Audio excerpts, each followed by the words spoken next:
Viewers welcome to the geopolitical show the chessboard, যেখানে আমরা বিভিন্ন ভূরাজনৈতিক ঘটনা কিংবা জিওপলিটিক্যাল ফিনোমেনা আপনাদের সামনে একটু সুন্দরভাবে তুলে ধরার চেষ্টা করি। আমি আপনাদের হোস্ট ফারহান ইন্তিশার খালেদ। মূলত বাংলাদেশ এবং বিশ্ব রাজনীতিতে কি ঘটে যাচ্ছে তার একটি সিস্টেম্যাটিক এক্সপ্লেনেশন আপনাদের কাছে তুলে ধরা এবং এক্সপার্ট ভ্যালিডেটেড ডিসকাশন আপনাদের কাছে উপস্থাপন করার জন্য মূলত আমাদের শোটি গড়ে তোলা হয়েছে। আশা করি প্রত্যেকটি এপিসোড থেকে আপনারা সকলেই জেনে যেতে পারবেন আসলে বিশ্ব রাজনীতিতে কি ঘটছে এবং আমাদের এক্সপার্টসরা আপনাদেরকে জানাবেন আসলে কি সমস্যার কারণে বা কি মোক্ষম কারণে এই জিওপলিটিক্যাল ফিনোমেনাগুলো ঘটে থাকছে। আমাদের আজকের topic Venezuela as a country, এর ভবিষ্যৎ কি হতে পারে, এখানে যুক্তরাষ্ট্র কি ভূমিকা রাখছে এবং এই দেশটিতে পরবর্তীতে রাজনৈতিক পটভূমিতে কি পরিবর্তন আসতে পারে। খুবই ইন্টারেস্টিং একটা ডিসকাশন এবং আমাদের গেস্টও খুবই ইন্টেলেকচুয়াল একজন মানুষ এবং আমার খুবই পছন্দের একজন মানুষ একই সাথে। আপনাদের আর সময় নিব না, এই ব্যাপারে ছোট একটা ভিডিও দেখে আসি।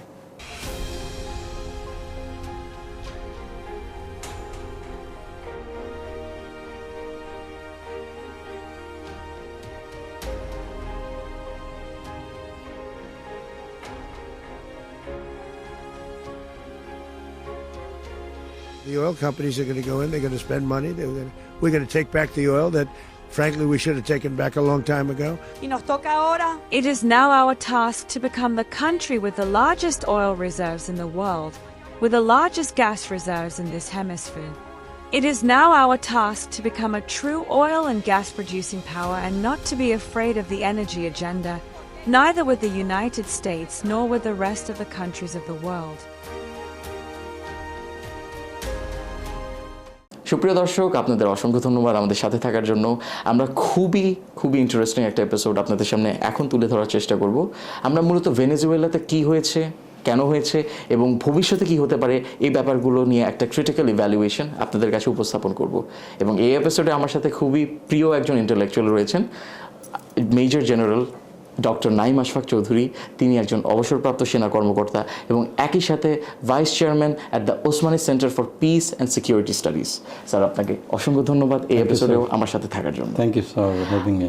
আচ্ছা স্যার, আমি আপনাকে যদি খুবই আপনার সিম্পলি একটা কোয়েশ্চেন করি, ইনফর্মালি করতে পারি স্যার, যে এই যে নিকোলাস মাদুরো এবং তার স্ত্রীকে যে এই যে মাঝরাতে এভাবে করে, আমি এটাকে বলবো না অ্যারেস্ট করা হয়েছে, অ্যাবডাক্ট করা হয়েছে, এক দেশ থেকে আরেক দেশে এভাবে নিয়ে গিয়েছে, তো স্যার এটা কেন করেছে এবং এটা ইউএসএ কোন কজ কিংবা তারা এখানে কি তাদের পক্ষ থেকে কি রিজনিং দেখিয়েছে যে এটাকে তারা জাস্টিফাই করেছে? জি, অনেক ধন্যবাদ। খুব ইন্টারেস্টিং এই ইনসিডেন্টগুলো। জি স্যার। যদিও আমরা সামনের দিকে বা উপরে অনেক কিছু দেখি, জি, বাট এইটার পেছনে অনেক গল্প থাকে, অনেক ফ্যাক্টর থাকে, যে ফ্যাক্টরগুলো ডিকটেট করে যে কেন এটা করলেন এবং সামনে কি করবেন। স্যার, তো আমরা ওভার্টলি যেটা দেখলাম সেটা হলো মাদুরোর এগেনস্টে যে কয়েকটা জিনিস বলছিলেন ট্রাম্প। এক নম্বর হলো মাদক চোরাচালান, এবং যেটার সবচেয়ে বেশি এফেক্ট করে হলো ইউএসএতে। দুই নম্বর বলেছেন নার্কো টেরোরিজম। এই নার্কো টেরোরিজমের সাথে উনি মাদুরো ব্যক্তিগতভাবে জড়িত বলে উনি বলছেন। তিন নম্বর হলো অস্ত্র সংক্রান্ত যে সকল অপরাধ তার সাথেও মাদুরো সম্পৃক্ত। জি স্যার। এইটা হলো ওভার্ট যে এলিগেশন বা অভিযোগ যেগুলো আছে সেই অভিযোগগুলো। জি স্যার। কিন্তু আমরা যদি ওভারঅল ইউএস পলিসি যদি দেখি, তাহলে প্রথমে শুরুতে চলে যেতে হবে যে national security strategy of USA published in November 2025। এই ন্যাশনাল সিকিউরিটি স্ট্র্যাটেজির উপরে ভিত্তি করেই কিন্তু সকল কিছু হয়। এটা foreign policy, trade policy, economy, trade যা আছে সকল কিছু। সেখানে সবচেয়ে বেশি প্রায়োরিটি 1 দেয়া হয়েছে ওয়েস্টার্ন হেমিস্ফিয়ারকে কন্ট্রোলে নেওয়া বা একটা স্পেয়ার্স অফ ইনফ্লুয়েন্স যেটাকে বলা হয় সেইটাকে নিয়ে আসা। জি স্যার। হোল ইউএসএর এখন সকল কিছু প্রায়োরিটি 1 হলো ওয়েস্টার্ন হেমিস্ফিয়ারে এই স্পেয়ার্স অফ ইনফ্লুয়েন্সটাকে এস্টাবলিশ করা। স্যার, অনেকেই কিন্তু বলেছেন যে এটা মনরো ডক্ট্রিনের কিন্তু একটা রিইনভিগোরেশন। কারেক্ট, আমি ওটাতেই আসছি। মনরো ডক্ট্রিন যেটা ছিল এটা 1823 সালে উনি এটা অ্যাডপ্ট করেছিলেন জি। এবং তখন ছিল ইউরোপের এগেনস্টে, ইউরোপের যেন আধিপত্যবাদ এই ইউএসএতে না আসে, অথবা এই ওয়েস্টার্ন হেমিস্ফিয়ারে যেন ইউরোপ আধিপত্য বিস্তার করতে না পারে, সেই জন্য মনরো ডক্ট্রিন হয়েছিল সেই সময় জি। 1823 সালে। জি স্যার। এখন অনেকে বলছেন যে এইটা হলো আধুনিক রূপ, মনরো ডক্ট্রিনের আধুনিক রূপ, জি। এবং যার প্রতিফলন আমরা এই যে আমি বললাম ন্যাশনাল সিকিউরিটি স্ট্র্যাটেজির ভেতরেই এটা দেওয়া আছে। দেয়া আছে। সো ন্যাশনাল এইখানে যদি ওয়েস্টার্ন হেমিস্ফিয়ারকে যদি কন্ট্রোল করতে হয় এবং বিশেষ করে সাউথ আমেরিকাকে যদি কন্ট্রোল করতে হয়, তাহলে বের করতে হবে যে কোন কোন জায়গাগুলো থেকে থ্রেট আসছে। শুধুমাত্র ভেতর থেকে থ্রেট নয়, overall threat. Say for example এইখানে 1962-র কথা আমরা বলতে পারি, কিউবা মিসাইল যে ক্রাইসিস হলো, সেইখানে রাশিয়া এইখানে মিসাইল স্থাপন করতে চেয়েছে, তাই না, 1962। তার মানে হলো ওয়েস্টার্ন হেমিস্ফিয়ারটা তখনই সিকিউরড হবে যাতে করে বাইরের এক্সটার্নাল কেউ এসে এখানে যেন ফুটহোল্ড এস্টাবলিশ করতে না পারে। কারা আসার চেষ্টা করছে? এক হলো চীন, দুই হলো রাশিয়া, এবং পরবর্তীতে হয়তোবা ইরান এবং others might also come against USA. So আমরা মাদুরোর যে ভেনেজুয়েলার যে কেসগুলো দেখছি, ভেনেজুয়েলার কেসের মধ্যে মাদুরো কিন্তু অ্যাকচুয়ালি এন্টি ইউএস অনেকগুলো স্টেপ নিয়ে থাকে। লাইক তেলের যে কন্ট্রাক্টগুলো আগে যেগুলো ছিল, এটা অ্যাকচুয়ালি শুধু মাদুরো না, মাদুরো এবং শাভেজ দুইজনেরই এরকম এন্টি ইউএস স্টেপগুলো নিয়েছিলেন। এই ইউএস স্টেপগুলোর কারণেই কিন্তু ইউএস ওয়াজ খুব ইয়ের উপরে, এই দুইজনের উপরে খুব রাগান্বিত। ইউএস যে ওয়েল কোম্পানিগুলো ছিল সেই কোম্পানিগুলোকে তারা বিতাড়িত করে কিভাবে করেছেন? জাতীয়করণ করে সকল কিছু। সো ইউএস সবসময় দেখে যে তার ন্যাশনাল ইন্টারেস্ট যারাই ক্ষুণ্ণ করবে বা খর্ব করবে তাদেরকেই সে শত্রু হিসেবে গণ্য করবে। সো এই যে আমি বললাম, এক হলো যে ওয়েস্টার্ন হেমিস্ফিয়ার, বা আমরা একটু আগে আলোচনা করলাম যে আধুনিক মনরো ডক্ট্রিন এস্টাবলিশ করার চেষ্টা করছে, দিস ইজ ওয়ান। দুই নম্বর, আমরা সবাই জানি যে ভেনেজুয়েলা হলো পৃথিবীর মধ্যে সবচেয়ে বেশি তেল তাদের, অফকোর্স মানে very specific type of crude, sir, heavy crude আছে। জি স্যার। প্রুভেন হলো তেল হলো এখানে ইভেন মোর দেন সৌদি আরবিয়া। সৌদি আরবিয়া 270 আর ইয়ার হলো 303। জি স্যার। তো এই যে তেলটা, এই তেলের যে হিস্সাটা বা কি পরিমাণ সে পাবে, অথবা তার যে জ্বালানির নিরাপত্তা, এই জ্বালানির নিরাপত্তার কারণেও যদি মদুরোকে সে ছড়াতে পারে, তাহলে একটা সুযোগ আসবে, আমেরিকান তেল কোম্পানিগুলো আবার ওখানে যাবে এবং এই তেলগুলো আমেরিকাতে আসতে পারে। সো তার জ্বালানির নিরাপত্তা ওয়াজ অ্যানাদার আরেকটা ইয়ে ছিল।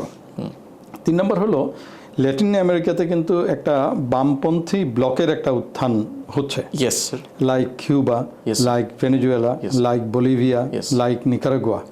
সো একজনকে মেরে বাকিদেরকে একটা শিক্ষা দেয়া ইফ ইউ ডু সো, তাহলে তোমার অবস্থাও কিন্তু একই রকম হবে। এটা কিন্তু অনেক হাউস হোল্ডার স্যার করে কি, একটা ইঁদুরকে মেরে গলাটা কেটে রেখে দেয়, তাতে পর অন্যান্য ইঁদুররা আপনার একটা ইয়ে পায়, যে থ্রেট পায়।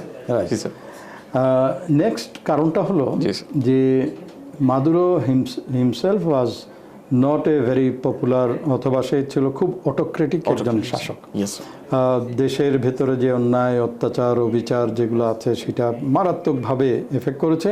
ইউএস স্যাংশন এবং অন্যান্য কারণে অর্থনৈতিক অবস্থা একদম ভয়াবহ খারাপ অবস্থায় চলে গিয়েছে। ফলে এই দেশ থেকে প্রায় 7 মিলিয়ন মানে 70 লক্ষ লোক এই দেশ থেকে বেরিয়ে গেছে। আচ্ছা। এই যে যারা মাইগ্রেট করছে তারা তো তাদের জন্য হলো কোয়েশ্চেন অফ সার্ভাইভাল। এই কোয়েশ্চেন অফ সার্ভাইভাল জন্য তারা যেটা সবচেয়ে সহজ রুট করেছে সেটা হলো এই কিউবা, পানামা হয়ে মেক্সিকো হয়ে আমেরিকাতে যাওয়া, অথবা এইখানে সি রুট দিয়ে আমেরিকাতে ঢোকা। সো এই যে মাইগ্রেশনের যে প্রেশার, এই মাইগ্রেশনের প্রেশারও ইউএসের জন্য অনেক ছিল, ভেনেজুয়েলান যারা আশ্রয় প্রার্থী। আরেকটা ইন্টারেস্টিং বিষয় আছে, সেটা হলো যুক্তরাষ্ট্রের একটা অভ্যন্তরীণ একটা রাজনীতি আছে। এই রাজনীতি হলো মিয়ামি এবং ওই এলাকায় যে সকল অভিবাসী ইউএস সিটিজেন আছে, এদের অনেক সংখ্যক লোক ভেনেজুয়েলান। আচ্ছা। তারা ইউএস সিটিজেন বাট ভেনেজুয়েলান, জি। এরা আবার মাদুরোকে দেখতে পারে না। আচ্ছা। So any action taken against Maduro, জি স্যার। তাহলে একটা ভোট পেতে পারে ট্রাম্প জি স্যার। In his favour.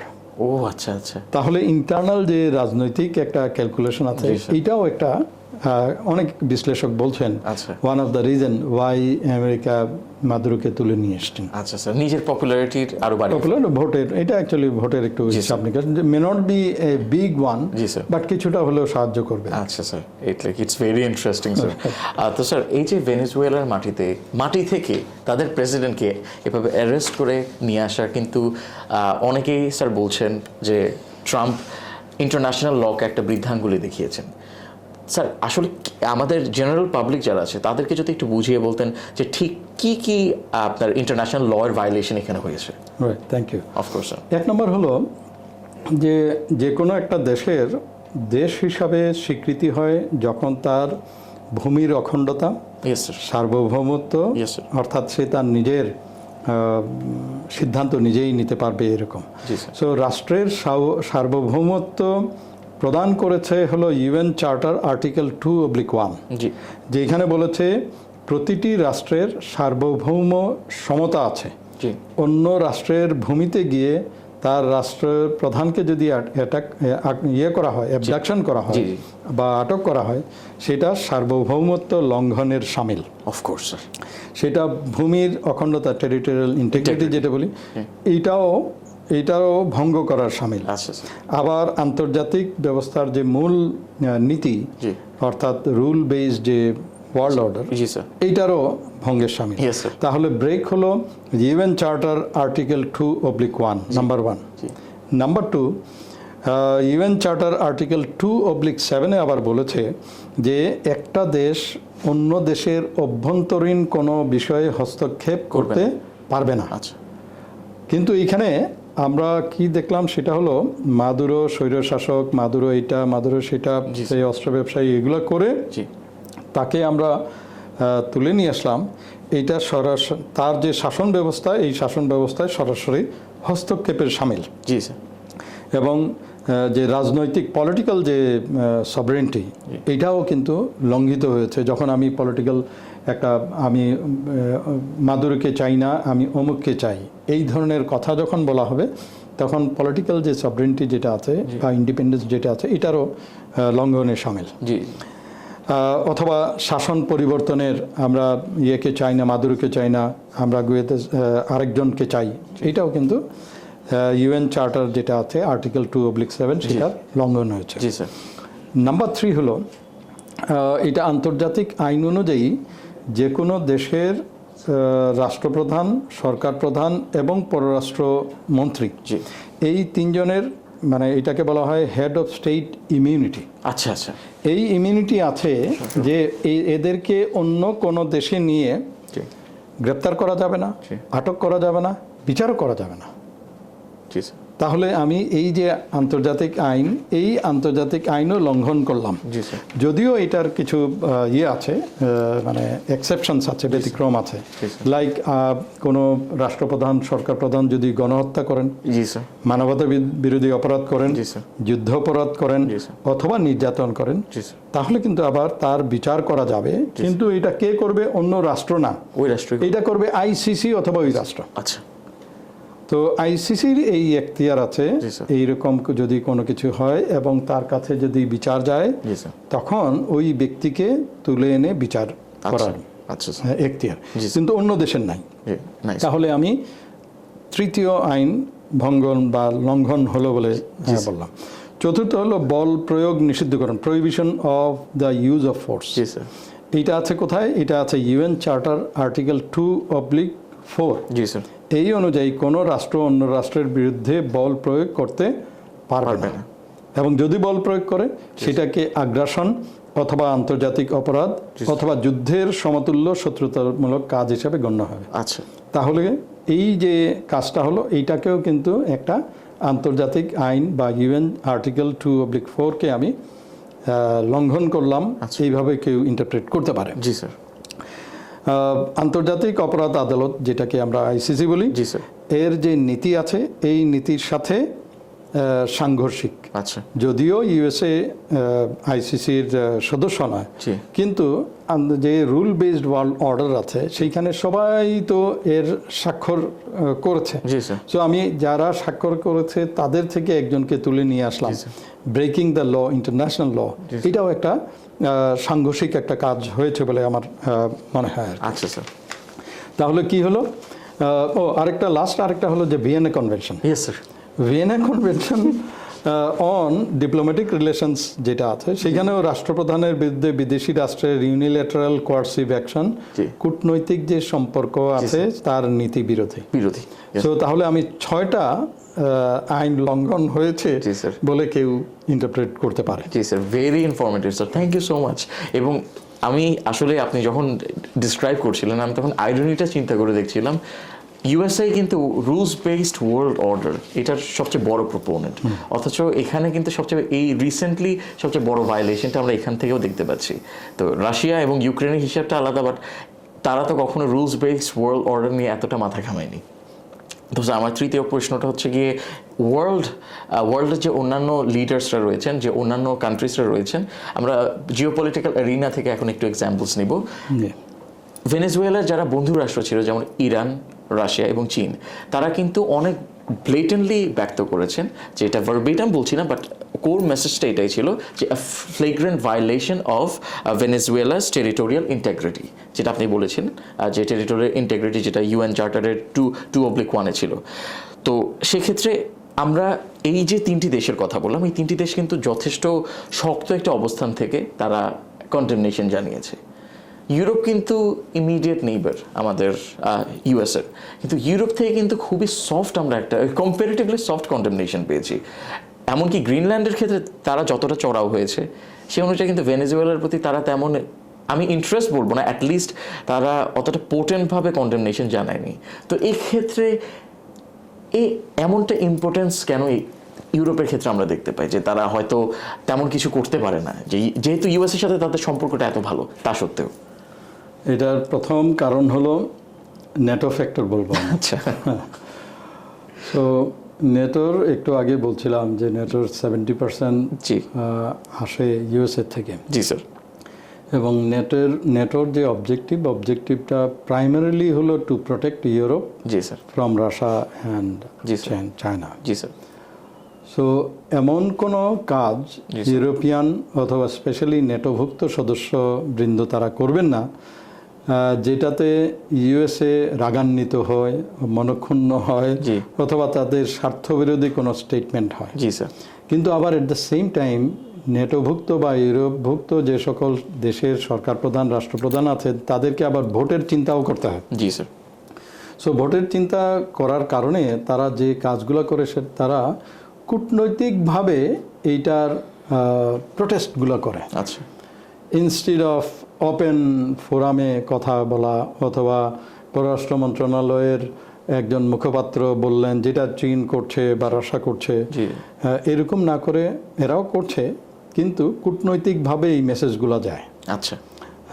তো ফলে তাদের নিজেদের ন্যাশনাল ইন্টারেস্ট যেটা ইউরোপের যে দেশগুলো আছে তাদের ন্যাশনাল ইন্টারেস্টটাকে উপরে রাখে। আচ্ছা। যে আমার ন্যাশনাল ইন্টারেস্ট হলো যে to protect my own country and the people. So যার কারণে তার প্রোটেকশনটা দিচ্ছে NATO. So NATO factor works as primary.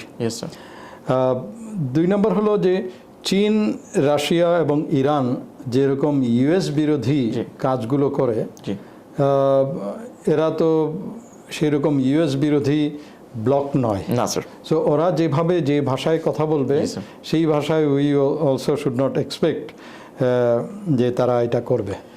এবং ভেনেজুয়েলার প্রতি যে তাদের এর আগে কিছু কিছু ইউরোপিয়ান রাষ্ট্র তারা আবার বলেছিল যে মাদুরোর এগেনস্টে অনেক কথাবার্তা বলেছিল যে মাদুরো এই কাজ করছে, অ্যাট্রোসিটিস করছে, ওইখানে কোনো ডেমোক্রেসি নাই, গণতন্ত্র হারিয়ে যাচ্ছে। এখন যদি ইউএসএর এগেনস্টে আবার একই কথা বলে যে মাদুরোর এগেনস্টে কাজ করেছে জি। তাহলে স্ববিরোধী পদক্ষেপ বা বিবৃতি হবে। জি স্যার। সেই বিবেচনায়ও অনেক দেশ একটু চুপ ছিল। আচ্ছা স্যার, স্যার আমি আরেকটা কোয়েশ্চেন করি আপনাকে। কিছু সময় আগে আমরা দেখতে পেয়েছি ট্রাম্প প্রশাসন থেকে বলা হয়েছিল যে ভেনেজুয়েলা যুক্তরাষ্ট্রের তেল চুরি করছে, এবং it was very rich coming from the US, এবং আমার কাছে খুব ইন্টারেস্টিং লেগেছিল। তো আমি সেদিন খুব সম্ভবত আপনার সিএনএন-এর একটা ভিডিও দেখছিলাম, সেখানে বলা হচ্ছিল, এবং they were being critically passionate about it, যে এটা আসলে আমাদের রাইটসকে ক্ষুণ্ণ করা হচ্ছে, এবং আমাদের এর উপর আপনার এর উপর আমাদের রাইটস আছে, কিন্তু ভেনেজুয়েলা সেটা ক্ষুণ্ণ করে দিচ্ছে। কিন্তু স্যার আমরা সভারেনিটির দিক দিয়ে যদি চিন্তা করি, ন্যাচারাল রিসোর্সেস কিন্তু তার টেরিটরির মধ্যেই পড়ে, এবং সেহেতু বাই ডিফল্ট তার সভারেন রাইটস তার এই রিসোর্সেসগুলোর উপর থাকবে। তাহলে আমার প্রশ্ন, যুক্তরাষ্ট্র এতটা ফ্লেগ্রেন্টলি, এতটা লুডিক্রাস এমন একটা ডিমান্ড কেন করে বসলো, বা এমন কেন তারা এমন একটা দাবি দিল? যে কথাগুলো বলেছে যে আমাদের তেল চুরি করে নিয়ে যাচ্ছে, জি, এইটা আমি মনে করি যে একটা পলিটিক্যাল রেটরিক। জি জি। ভেনেজুয়েলার যে তেল, এটা ভেনেজুয়েলার, জি জি, এর মধ্যে কোনো সন্দেহ নাই। জি জি। কিন্তু এইটাকে যখন গ্লোবাল জিওপলিটিক্যাল একটা সিনারিওতে নিয়ে যাবে, জি জি, তখন ইউএসএ দেখছে যে ভেনেজুয়েলার যে তেলগুলো, এইটা চলে যাচ্ছে তার বিরোধী পক্ষের কাছে। জি জি। সো তাদের বক্তব্য হবে বা তাদের পক্ষে যুক্তি হলো যে এই হেমিস্ফিয়ারের তেল এই জায়গাতেই থাকুক। জি জি। অর্থাৎ এইটা ইউএসএর যেমন প্রাপ্য, হয়তো বা কানাডা বা ল্যাটিন আমেরিকার অনেকগুলো দেশ আছে তারা প্রাপ্য। সো এইটা যখন রাশিয়া নিয়ে যাচ্ছে, চীন নিয়ে যাচ্ছে, তখন তাদের বক্তব্য হলো, বা ইউএসএর যে ইন্টারপ্রিটেশন, যে আমাদের হেমিস্ফিয়ারের তেল চলে যাচ্ছে অন্য, মানে আমাদের প্রতিপক্ষের কাছে এই তেলটা চলে যাচ্ছে। জি স্যার। সো এই যে জিওপলিটিক্যাল যে একটা ক্ষতি, জি স্যার, এই ক্ষতিটাকে বোঝাতে যেই হয়তো বা বলেছে যে আমাদের তেল চুরি করছে। জি স্যার। সাবেজের আগে কিন্তু ইউএসের যে তেল কোম্পানিগুলো, তারা কিন্তু উত্তোলন করতো এই ভেনেজুয়েলা থেকে। জি। তো সাবেজ দেশে যেটা করেছে সেটা হলো এইগুলোকে, যত তেলের খনি আছে সবগুলোকে জাতীয়করণ করার ফলে ইউএসের যত কোম্পানি আছে তাদেরকে বের করে দিতে হয়েছে। সো ইউএসকে তেলের কোম্পানিকে বের করে দেয়া মানে হলো যে you are depriving us from extracting the well. Of course it may be years, but আমি তো আগে তুলছিলাম, তুমি আমার থেকে এটা নিয়ে চলে গিয়েছে, আমার ইনভেস্টমেন্ট নষ্ট হয়েছে, আমার ইনভেস্টমেন্ট নষ্ট হয়েছে, কোম্পানিগুলোর যে অধিকার সেটা নষ্ট হয়েছে। কোম্পানিগুলো তো হিউজ অ্যামাউন্ট অফ তারা ইনভেস্ট করেছিল, সো ইনভেস্টমেন্টগুলোও তাদের নষ্ট হয়েছে। জি স্যার। এবং তারা যে ঋণ দিয়েছিল এটাকেও অবজ্ঞা করেছে। সো এই সকল প্লাস হলো ভেনেজুয়েলার তেলটা ছিল ইউএসের জন্য একটা জ্বালানি নিরাপত্তার একটা অংশ ছিল এখানে, যে একদম কাছে আছে, এইখান থেকে আমরা নিয়ে আসতে পারবো, instead of bringing from middle east অথবা অন্য জায়গা থেকে আনার চেয়ে। সো এটাও তাদের নিরাপত্তার একটা জ্বালানি নিরাপত্তার একটা অংশ ছিল, সেটাও ক্ষুণ্ণ হয়েছে। সো ওয়াশিংটনের ভাষায় যেটা ছিল সেটা হলো, they are taking oil that should come to us. So এইটা রাজনৈতিক ভাষা হলো যে আমাদের তেল মানে হলো ইকুয়াল টু আমাদের প্রভাব বলয়ের সম্পদ।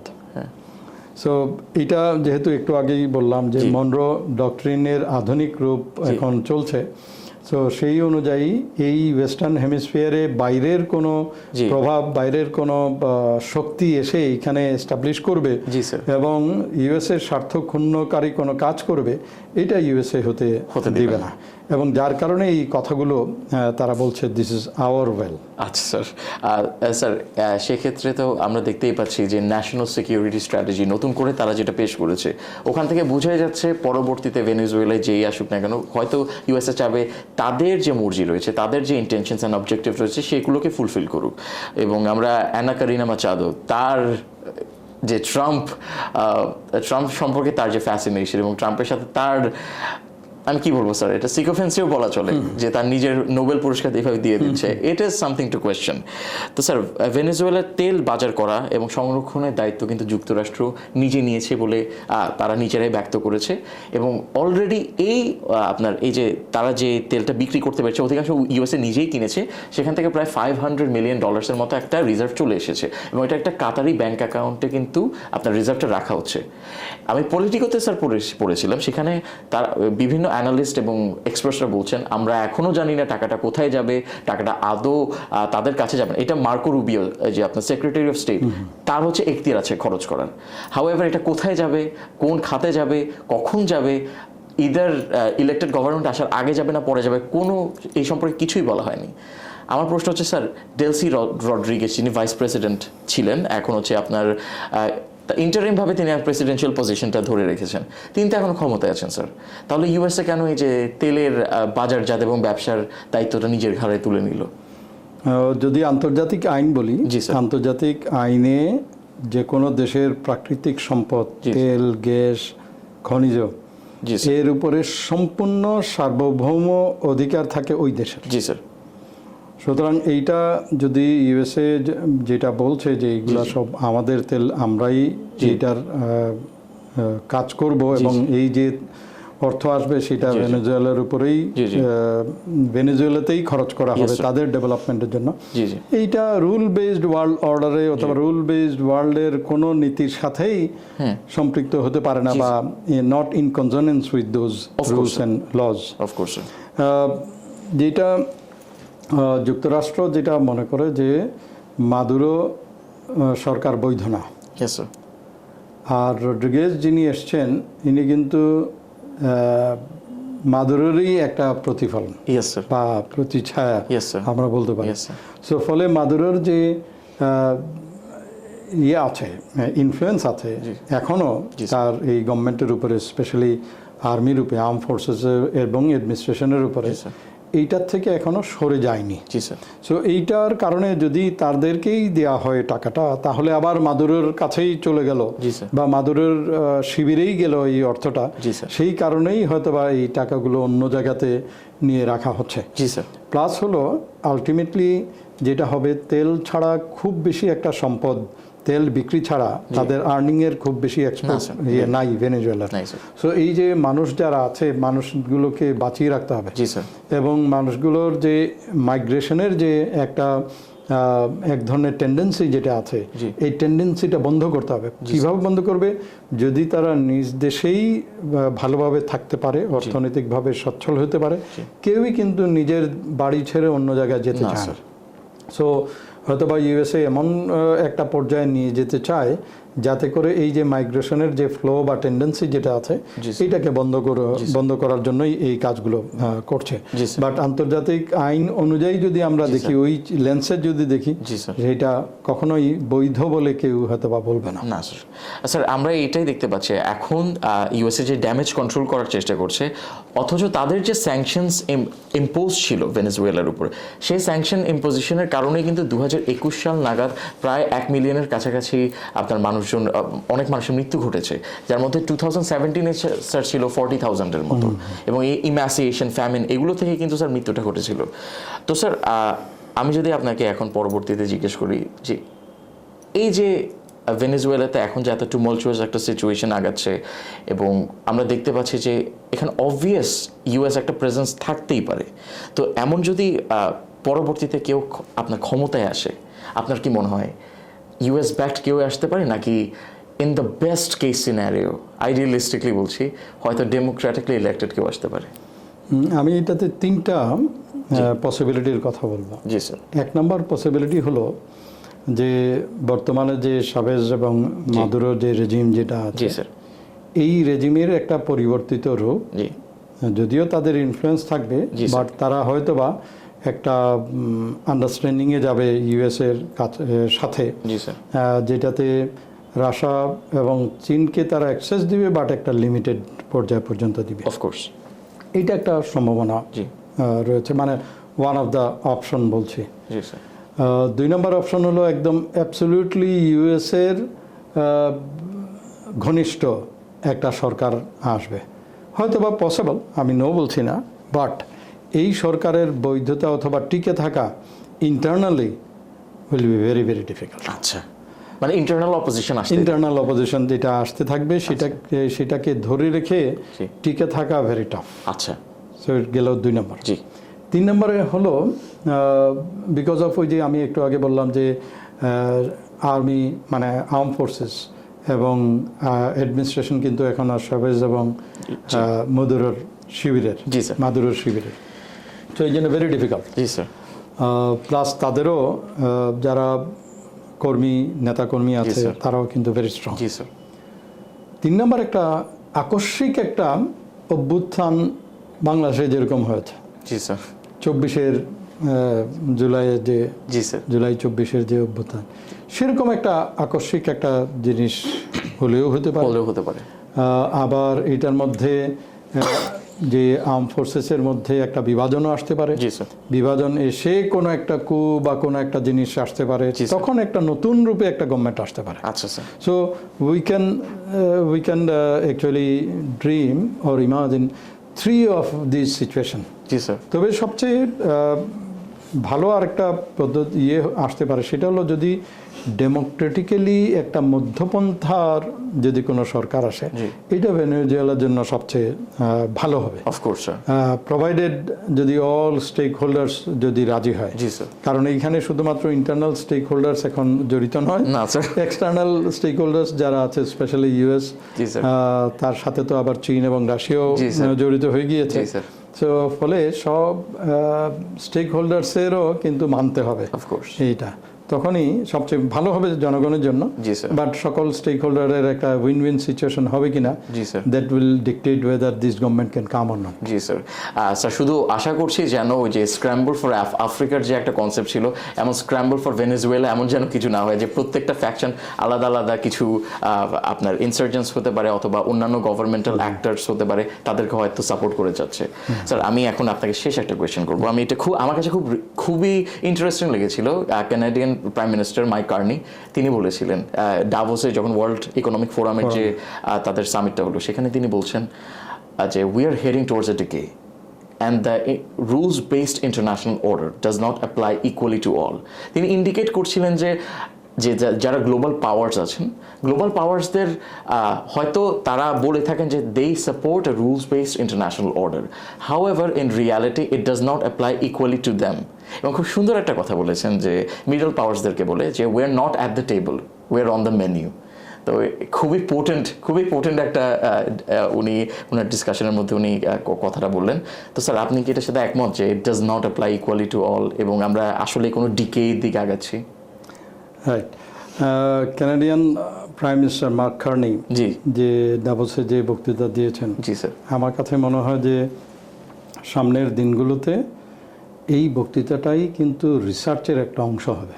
আচ্ছা, it will be a wonderful piece and statements and themes and content, জি স্যার, যেইটার উপরে রিসার্চ করা প্রয়োজন, জি স্যার, যেটার উপরে ভিত্তি করে ফোরকাস্টিং অফ ওয়ার্ল্ড অর্ডার অথবা আমরা কেমন থাকবো, পরবর্তী জেনারেশন কেমন থাকবে, এন এক্সেলেন্ট স্পিচ।